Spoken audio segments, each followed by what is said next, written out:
What if I told you that everything you've ever believed to be solid, your body, your thoughts, even the chair you sit on, is not what it seems?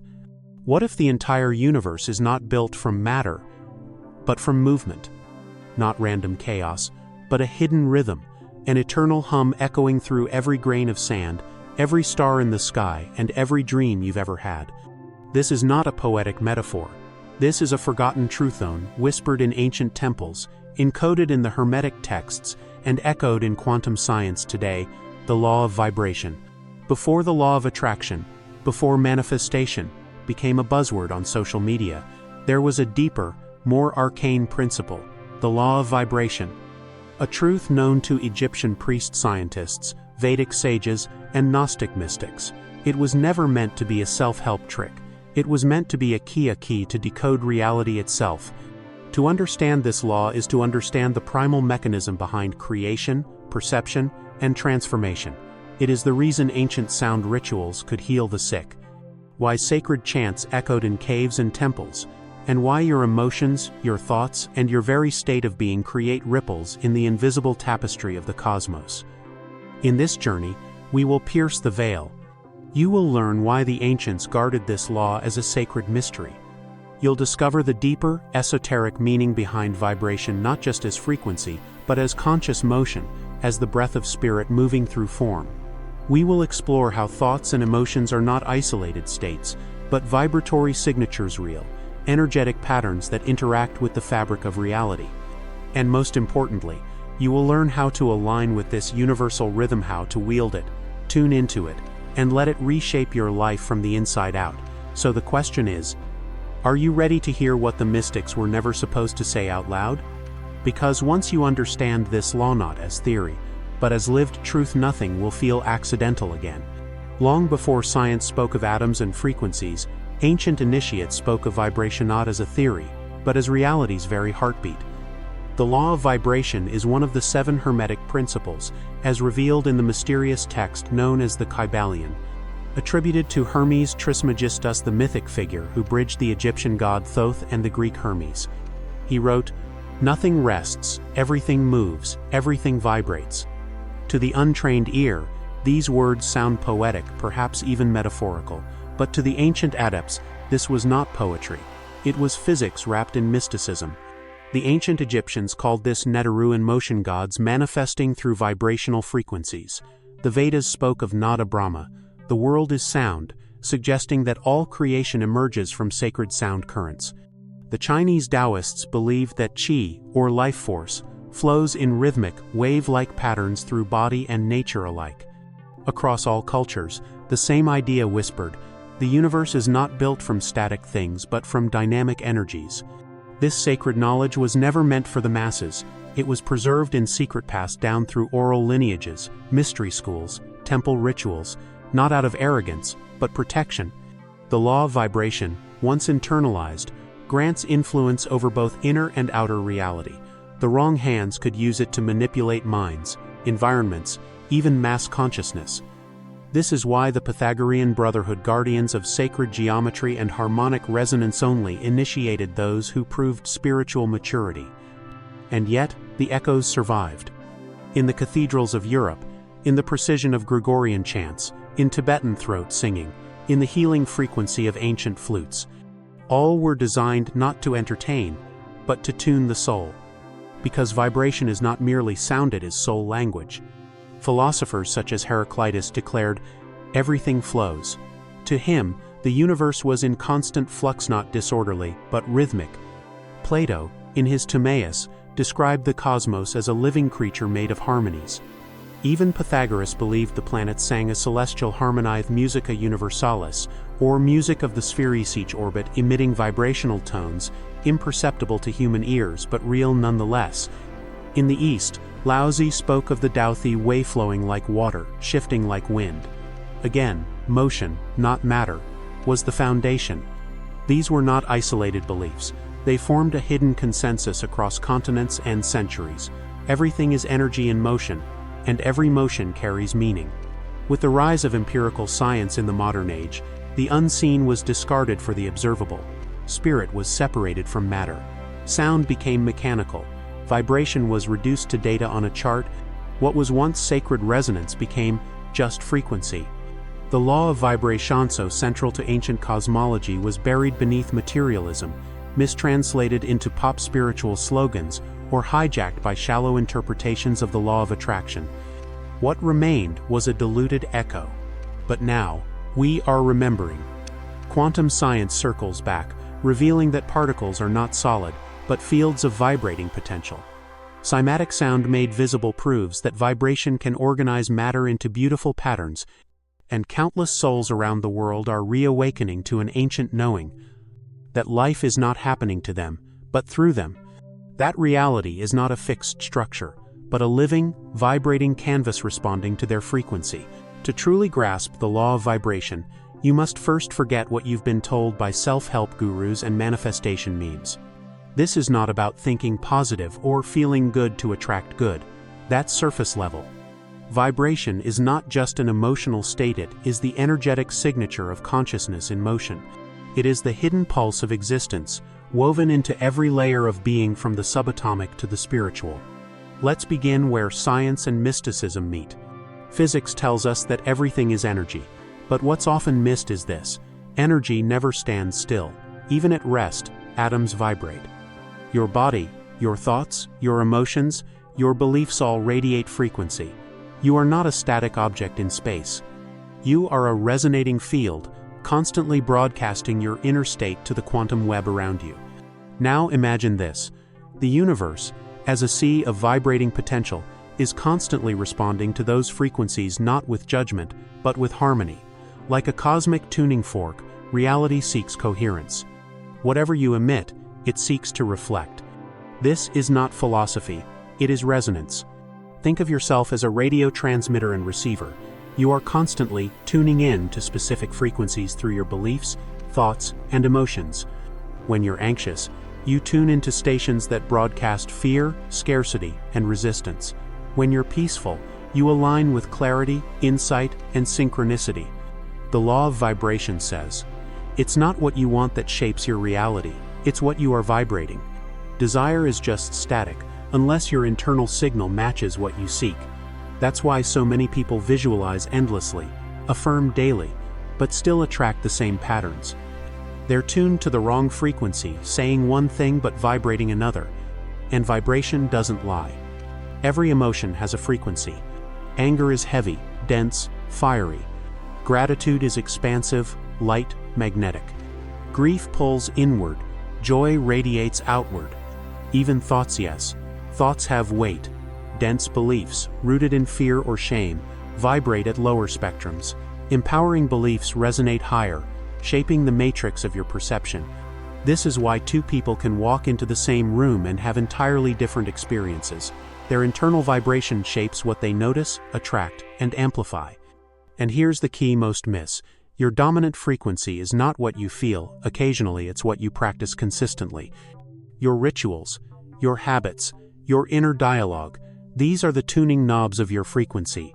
Vibration does not work through willpower, it works through resonance. This is the sacred dance of energetic compatibility. Just like sympathetic strings on a violin vibrate, when a matching note is played nearby, the universe responds to the note of your being. You don't chase things, you match them.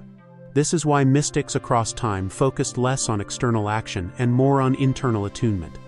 They purified their thoughts, stilled their emotions, and cultivated presence note as a moral code, but as vibrational refinement. They understood, as within, so without. As above, so below. As the vibration, so the manifestation.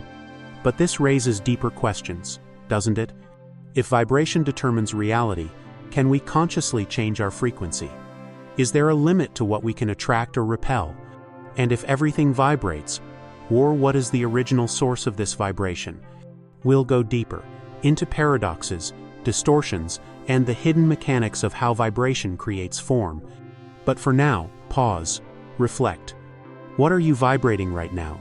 Not what you think, but what you feel in your bones, what you carry in your breath, what pulses in your silence. That is your real frequency. And reality is listening.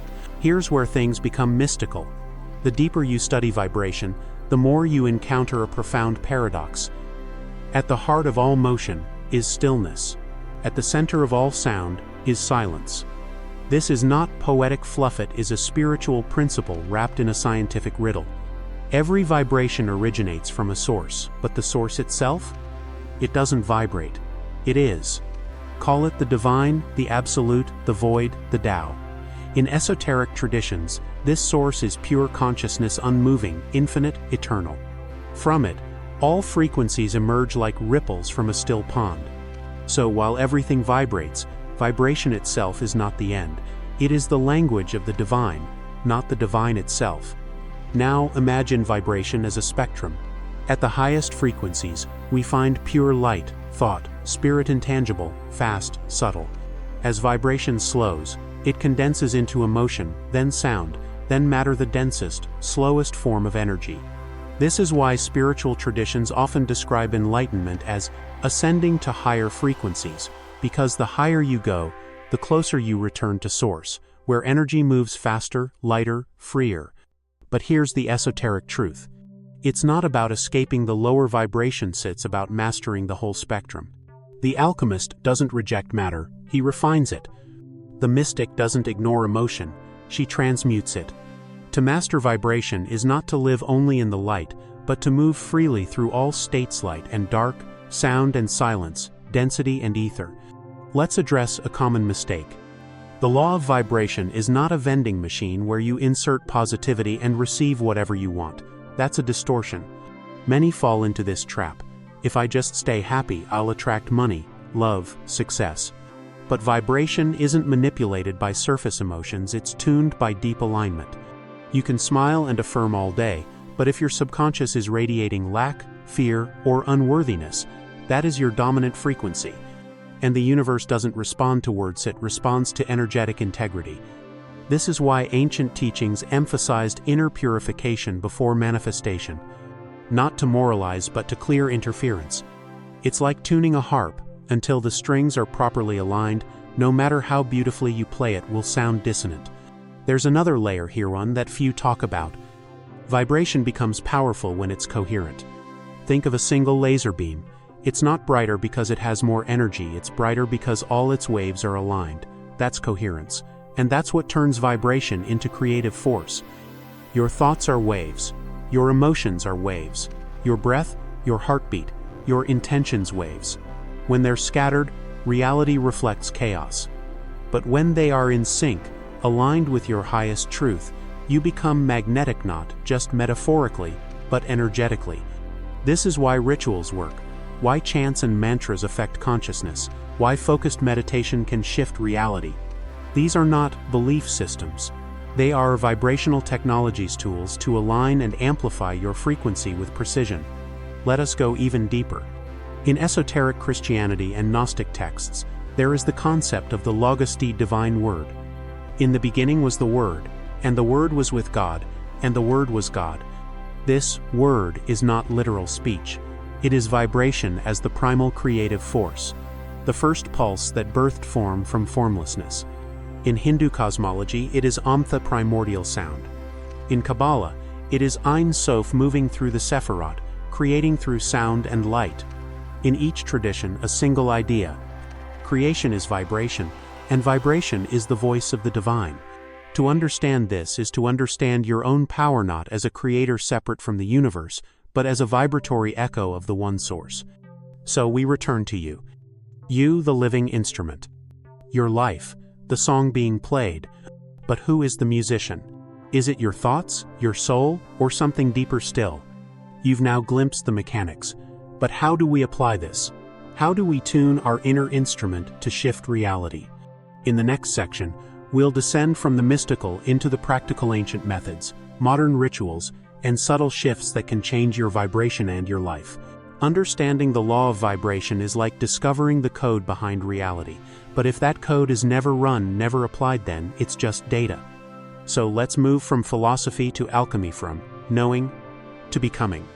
You are already vibrating, but the question is, are you vibrating by default or by design?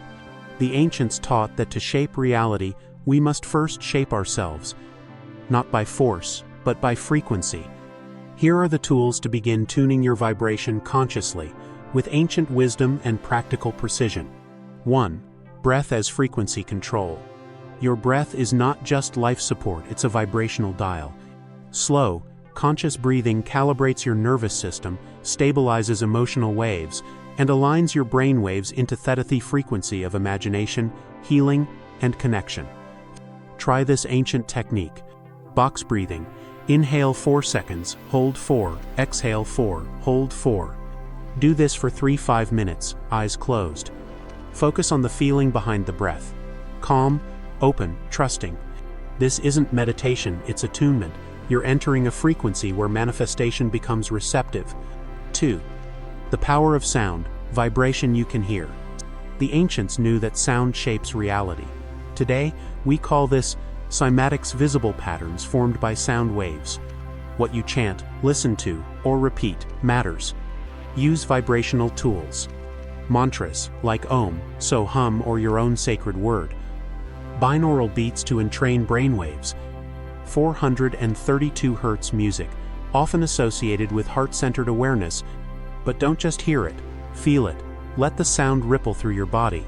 You're not just listening, you're restructuring your energetic field. 3. Emotional alchemy, transmuting vibration in real time. Your emotions are energetic signals. Most people suppress or avoid them, but that only traps them in your field. The key? Witness and release.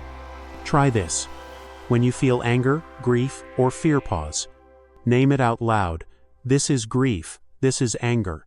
Breathe into it, not to get rid of it, but to absorb its signal. Then ask, what is this emotion trying to teach me? By doing this, you transmute low vibration into awareness.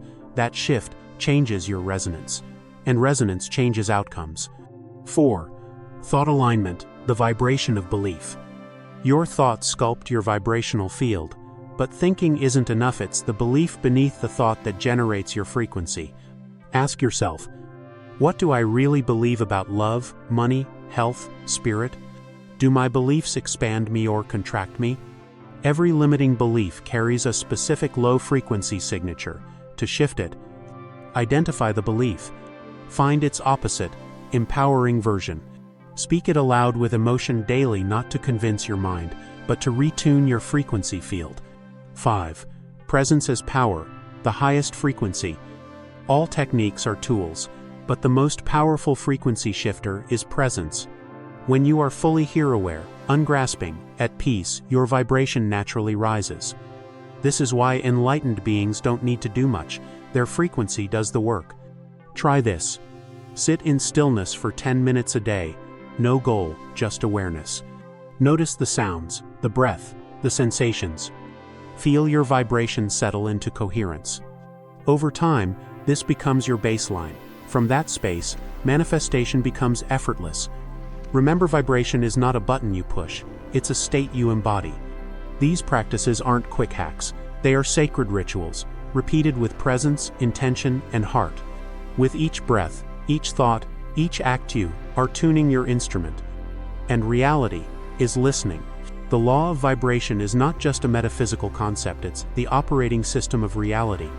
Every sound, thought, feeling, and intention you carry radiates into the unseen, echoing through the fabric of existence. But here's what most never realize. You are not just affected by vibration. You are not just creating with vibration. You are vibration. Not as a metaphor, not as poetry. Literally, your entire being is a symphony of frequencies. Your thoughts are waves. Your emotions are currents. Your breath is rhythm. Your soul is the original note. When you begin to live from this awareness, not as a belief, but as a felt reality, everything shifts. You stop chasing outcomes. You stop manipulating appearances. Instead, you begin to resonate with truth. And truth has a frequency all its own. This knowledge was never truly hidden. It was always humming beneath the surface, waiting to be remembered. The mystics, the sages, the prophets, they didn't just preach it. They lived it. They became living instruments of the one tone, the divine vibration that animates all things. You can do the same, but it requires a choice. A choice to slow down, to listen inwardly, to honor silence as much as sound. to question the noise of the world and reconnect to the sacred hum within, to see every moment not as random but as a response to what you are radiating. This is the essence of vibrational mastery. Not control, but coherence. Not forcing outcomes, but embodying the frequency of what you seek. So now, I leave you with this. If your vibration shapes reality, if your frequency is your future, then the real question is, what are you choosing to be right now? Not someday. Not when things are perfect. Now. Because now is the only frequency that ever truly exists. If this message stirred something within you, share it, reflect on it, return to it. And if you're ready to dive deeper into the unseen layers of existence, subscribe and journey further with us. Your vibration brought you here. And what you do next echoes forever.